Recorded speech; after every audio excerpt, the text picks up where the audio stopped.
Hey, in this video I want to talk to you about shamanism. I received the question, what is shamanism? And because I do the Moonai initiations, which are shamanic initiations, people are kind of sometimes confused as to what shamanism actually is. Is it a way of healing yourself? Is it a religion?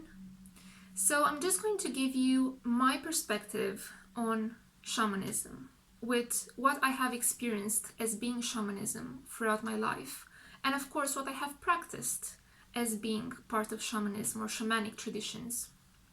So shamanism really, for me personally, is in fact a way of living. It is a way of seeing life. And what makes it different from other kind of spiritual traditions is that shamanism actually focuses on the material world. It focuses on the organic material world. It focuses on the what we would call the 3D world. Okay, and many spiritual traditions kind of tend to escape the material world. They kind of tend to take you somewhere else than the 3D world. They don't focus on the 3D. They focus on the 4D, on the 5D, the fifth dimension. They focus on escaping or transcending what is material, what is worldly. Whereas shamanism actually sees divinity in the 3D world. So in my opinion, shamanism, first and foremost, is about bringing heaven on earth and integrating heaven on earth and perceiving everything that is material in the 3D world, especially the organic world, as being part of the divine, as being part of your own divinity. So this is why a lot of people think that shamanism is about animals, or it is about the earth, or it is about nature. Because in fact, it is. It is about everything that is of this 3D world. And first and foremost, it is about Mother Earth. It is about everything that is on this planet, like crystals, plants, animals. And it also is about our own 3D lives. So shamanism is something like, personally for me, it's quite a special spiritual tradition, I would say, or a spiritual way of seeing life in the 3D world, like your everyday life. Like with shamanism, for example, things like cooking, they become something spiritual. Gathering herbs and, even blending your own tea and having little rituals and doing everything in a mindful way and appreciating everything that is in the 3D world. This includes your family, your ancestors. A lot of shamans actually have ancestor altars, and they give offerings to their ancestors. They do not forget their lineage, their actual human lineage. Also, they work with the spirits of nature, or they work with their totem animals. So all of them are representations of our world, of our earthly life, of our earthly lives, really. So a shaman is someone who sees divinity in the world around him or her. So we, as shamans, we see divinity everywhere. So first and foremost, this is what shamanism is about. Integrating heaven on earth and seeing life on earth as an actual heaven and appreciating everything that we have on earth, including animals, appreciating of the types of creatures that we have, the other life forms that we have here on earth, appreciating the earth itself, appreciating the seasons and making the most of them, appreciating plants, appreciating what the earth gives us as to nourish us as food. Okay, so this is what shamanism is first and foremost. I would also add that to all of this, it is a way of being mindful. It is a way of being mindful about your life. So instead of being in your head, or instead of worrying about things, Or even like with the law of attraction, instead of making vision boards and all of this kind of stuff, it is also about following your natural cycles and being in the flow. This is another aspect of shamanism, of being a shaman, is actually being in the flow. So that means that in some way it is a simple philosophy, right? It is the kind of philosophy that would say, well, when you're tired, you take a nap and you rest and you don't think about problems and you don't worry and you just clear your mind and you enjoy the comfort of your own blanket, of your own bed, of your own environment.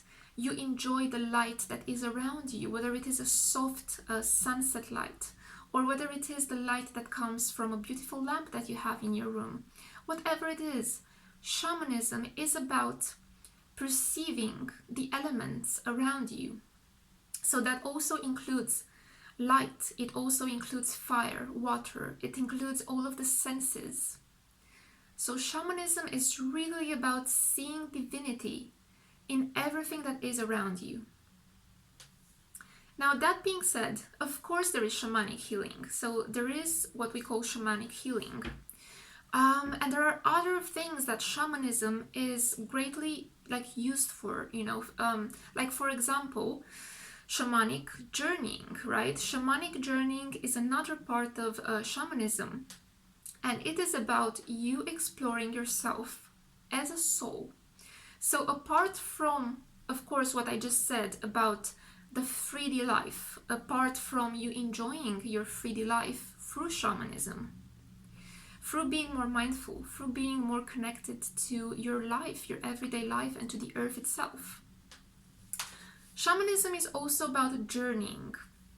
So shamanic journeying is a form of astral projection. So a lot of people are more familiarized with astral projection than they are with shamanic journeying. But shamanic journeying is literally another form of astral projection, because you take your astral body and you start this journey into certain parts of the astral world for different reasons. So it could be, just like any astral journey, it could be to connect to your spirit guides. And shamans, they do that. They take these journeys to connect to their spirit guides, to see especially their animal guides. Because shamans, they do like to work with everything that is of the earth, everything that is on our planet. So they usually work with totem animals. So just like an astral projection, a shamanic journey helps you to explore your inner self, to meet your spirit guides, to find parts of your soul that have been lost. So this is a specific kind of shamanic journeying that is called soul retrieval. Okay, so shamanic journeying is also useful to literally connect with the energy of your soul, your higher self, to meet your higher self. Now, there are some differences between astral projection as we know it, as most people practice astral projection, and shamanic journeying.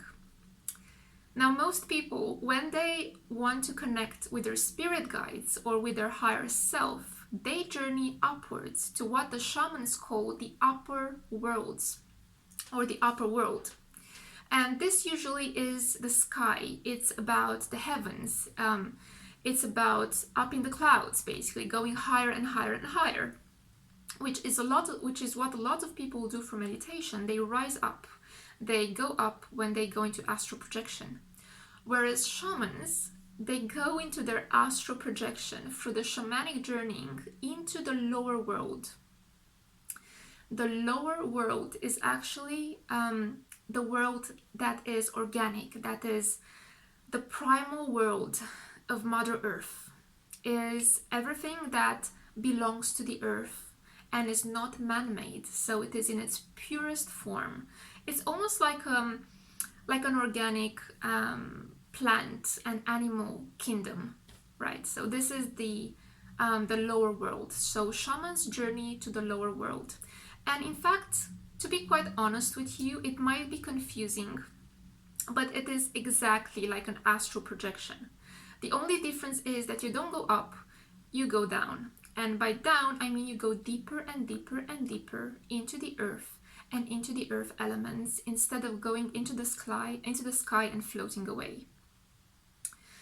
So in fact, there is no real difference between astral projection and shamanic journeying. It's just the way that you do it. You do it in a different way. And you use different tools and different elements. But the intentions are basically kind of the same, and probably like the results are the same as well. And you get kind of to the same conclusions, right? You see your spirit guides, you meet your higher self, you retrieve parts of your soul, and so on. Now, why do shamans do things differently? Why do they like the earth so much? Why do they like the earth, like everything that is organic, so much? And why do they journey into the lower world, as they call it? The lower world meaning everything, like I said, that is of the earth. Why do they do this? And why is it different? This is because shamanism is such an old tradition, is such an old spiritual tradition. And it comes from times when people literally were depending on the earth. They were so connected to everything that is of the earth, because they had to see, when their crops will be like when the sun is gonna come out, and their crops, they're gonna be super, gosh, I can't find the word now, the word, but you know what I mean? It's like they were depending on the natural elements. They were having like gardens or lands to cultivate their vegetables, and they would have animals, and they would attend to the earth and to their crops, and they would basically follow the seasons and like the moon phases, and they would depend on all these natural elements. And we, as modern humans, we don't do that anymore. There are few people nowadays really that actually depend entirely on the earth and on the earth cycles and the seasons, and to survive. Like, not everyone now has animals, not everyone even has a piece of land to cultivate their own vegetables and their own food. And we have technology, so we don't depend that much on the earth. But back then, people would depend on everything that was on Mother Earth and around them. And because of that, they would be so much in sync with Mother Earth. They would be in sync with the natural cycles in their own bodies and outside of them. So they would be so in tune to life itself. They would be in tune to life itself. And this is something beautiful, to live such an attuned life, a life that is purely attuned to this beautiful earth, to this beautiful planet, right? And to the divinity that exists on this planet. So people in the old times, they would be so connected to the earth that this is why they would practice a form of spirituality that is rooted in the earth, that is based on the earth, and that is based on elements that you find on earth, such as plants and animals and fire and water and sounds and all of these things. So this is why these traditions, they in these traditions, like the shamanic tradition, you journey to the lower world, right? You journey deep into the earth, because people would be more familiar with the earth than we are today. So back then they would be much more familiar with the earth. So it would be easy for them to imagine, like they would, go down into the earth, have roots, imagine the animals, imagine the rivers, imagine, all of the things that you would find in a shamanic journey to the lower world.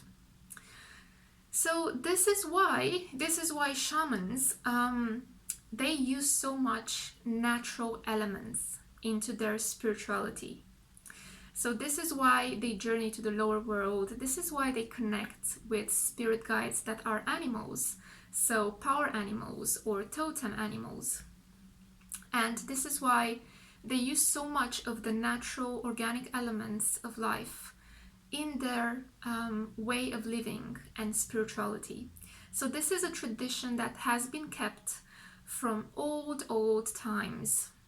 And it's really beautiful that it has been kept for such a long time. And today, people that practice shamanism are still following a path of connecting with everything that is of the earth and is organic, and everything that belongs to the 3D organic life. And I think for us, for modern human beings, like in today's society, it's something that is quite beneficial for us to explore a bit of shamanism and to look to these traditions and to get back a bit into, with our own consciousness, to the natural way of living, to the organic way of being in the flow, of being simple in some way, but simple in a like, I mean it in a positive way. I mean it not in like, to laugh of, oh, you're just being simple, just like simple in a really pure way, in a really pure and clean way. Simple and pure and clean. So this is the way of the shaman. So I hope this explains to you a little bit on what shamanism actually is. So if anything, if you have never done an astral journey or an astral projection, you probably, you might want to try a shamanic journeying, out of curiosity. There are tons of like YouTube videos, and there's a lot of material on shamanic journeying, guided shamanic journeys. So you can find a lot on that. But first and foremost, what shamanism is, like I said, is a way of being. So start by enjoying your 3D life more. If you want to learn the way of the shaman, if you want to practice shamanism and get into it, well, first and foremost, look at your 3D reality and look at your life. Okay? Because a lot of us are disconnected from our lives, and even when we practice a form of spirituality, it takes us away from our lives. I think I mentioned in some other videos, but a lot of spiritual practices are a form of escapism, which means you're actually trying to escape a life that you don't love, or you're trying to escape a world that you don't love. For shamans, you're not trying to escape anywhere. So for shamans, you're literally, you want to stay here, and as a shaman that it is your responsibility to be here on earth, and that we all have a responsibility, for this earth and what we do here as humans, for ourselves and for the whole world, really. So, like I said, a lot of spiritual traditions are based on escapism, but shamanism is actually about taking responsibility for your 3D reality. And so if you don't like your 3D reality, the way that shamanism works is that you would actually start loving your 3D reality. And you'd be more mindful about your reality and what you can change in your reality, like actually, physically, taking action to change things, and to become more mindful and appreciate more the material world, the world around you. And if you don't like the world that you live in, again, in shamanism, the shaman is someone who has the responsibility to change the world if they don't like the world that they live in. And the shaman knows that through its own consciousness, so through his consciousness or through her consciousness, it can change the world, right?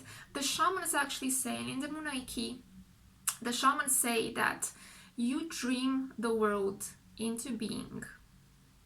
So this is again part of the shamanic philosophy, that you dream the world into being, and you have a responsibility to actually dream the world into existence, which means that through your own consciousness and through arranging your life and your 3D life and living it in a mindful way, in a conscious way, in a way that is in harmony with all other life on earth, you elevate the energy of the earth, and you help the world, and you create basically through this dreaming, right? Through this dreaming, which is a state of consciousness that you're in. It's a metaphor, right? It is a state of consciousness you're in. Through this dreaming, you're creating the world into being.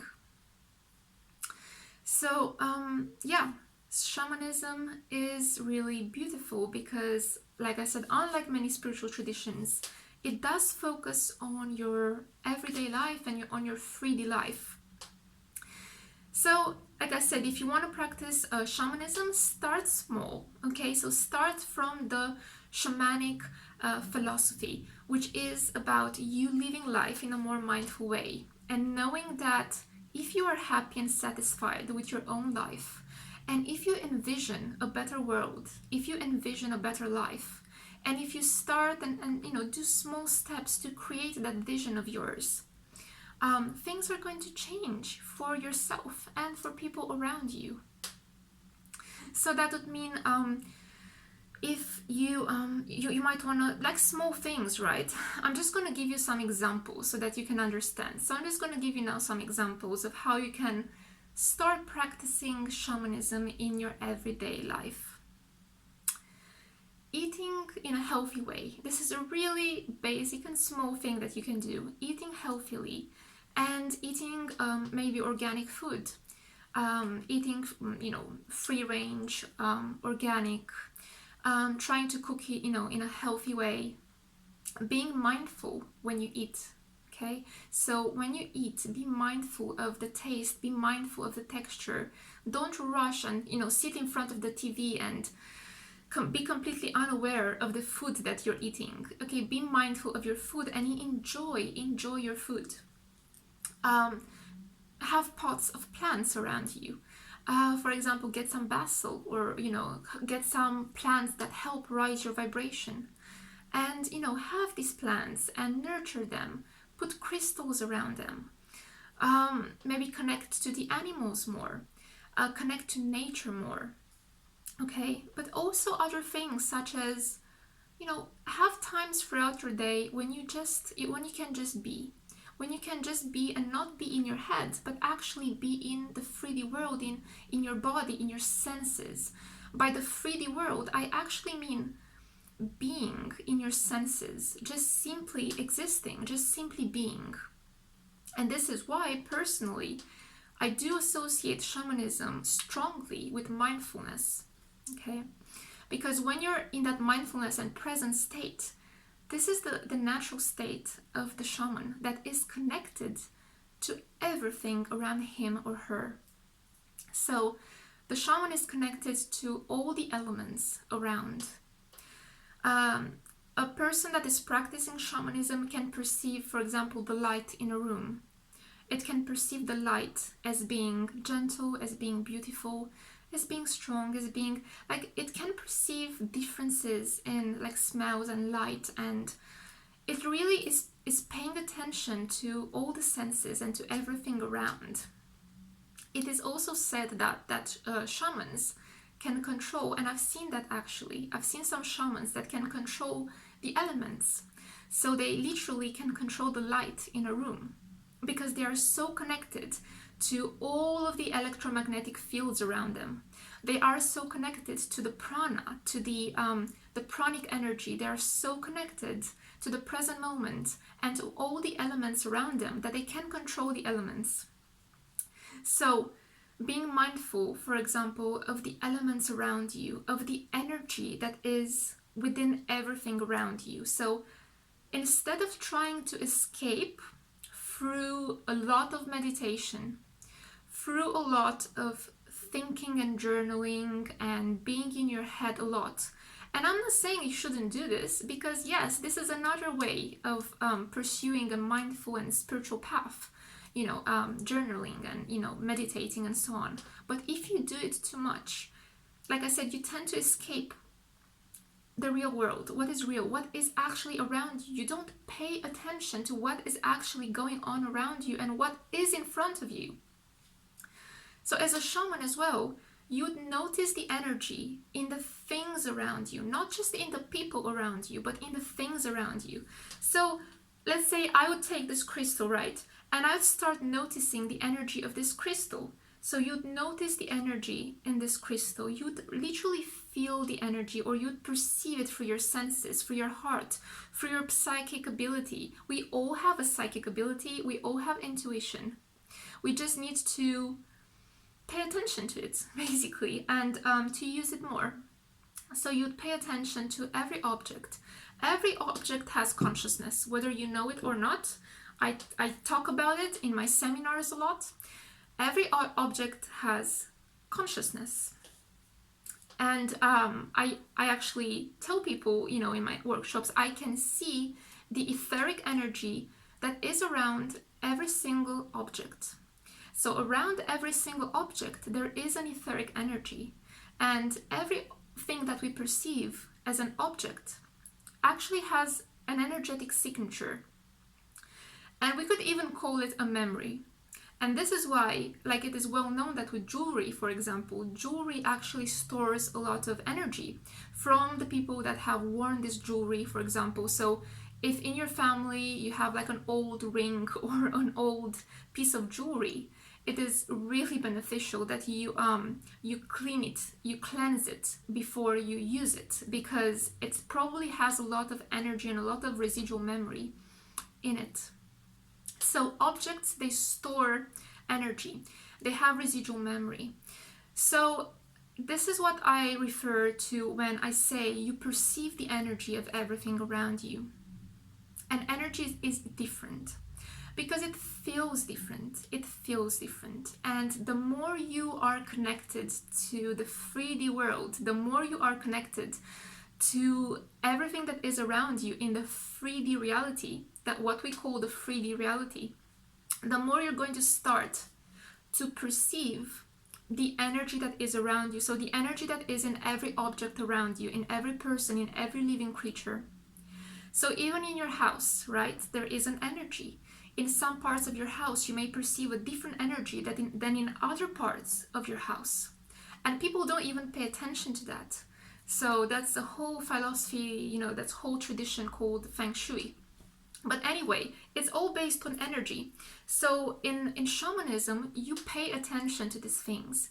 And you really pay attention to the energy around you, right? Not what's going on in your head, not what's going on in your mind, not what is going on up there, but what is around you.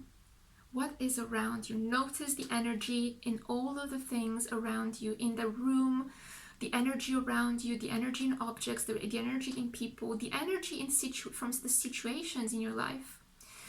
Yeah, so as you do this, like I said, it is also a mindfulness exercise, but it is highly spiritual. So doing that, you know, believe it or not, is highly spiritual. And this is why I've always said that, you know, actually focusing your attention on the 3D world, on the 3D reality, is one of the most spiritual things that you can do, one of the most enlightening things that you can do, because we are not here to escape the 3D world. And I'm sorry to burst some people's bubble, but we're not here to go into the 5D and escape what we are and what is real around us. And before we all transcend and ascend into the 5D, where literally there is nothing material, you have to embrace the material world. You have to embrace your body, you have to embrace your life, you have to embrace the things around you, the objects, the elements around you. So really, shamanism brings heaven on earth, and I think that bringing heaven on earth is literally why we're here. So it is one of the most enlightening things that we can do, since we are in a body and we are incarnated in this material 3D world, 3D reality, to connect with the beauty of this 3D reality, to see the beauty in the 3D reality, to create beauty in the 3D reality, and to connect to the energies of the 3D reality that we live in. So I hope you enjoyed this video about shamanism, and as always, if you have other questions for me, I'm looking forward to them. Okay, thanks for watching.